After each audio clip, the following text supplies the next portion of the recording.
Azerbaijani forces' capture of the disputed Nagorno-Karabakh enclave from ethnic Armenians came after 3 decades of on-off conflict. Turkish training of Azerbaijani forces using Turkish-made drones proved decisive, as did Moscow's failure to intervene in support of its Armenian ally.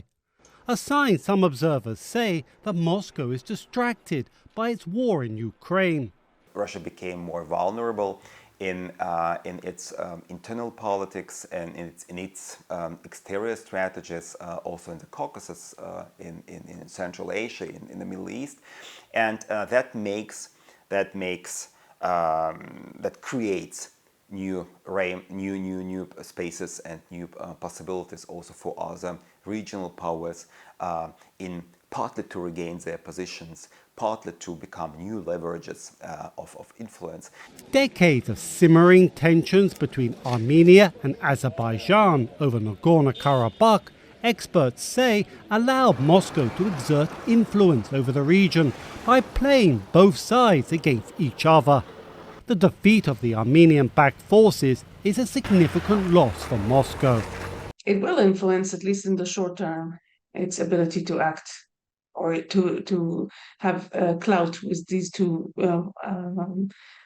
states, with Azerbaijan and Armenia. But I believe that in the long run, Russia does see this area as strategic importance, does see it as its backyard, will not allow too much independence on the side of Armenia and Azerbaijan. But any attempt by Moscow to reassert its dominance in the Caucasus will face competition, as Ankara continues to deepen ties with Baku. Turkey is now militarily committed to defend Azerbaijan in the event of any attack. Turkey aimed to be establishing peace and stability in Caucasus. You look at here, Russia is here. They invaded just in a short time in Georgia. And then we see what's happening in the Crimea and also in the Ukraine. With Turkey beset by economic woes, deepening ties with energy-rich Azerbaijan is a key goal.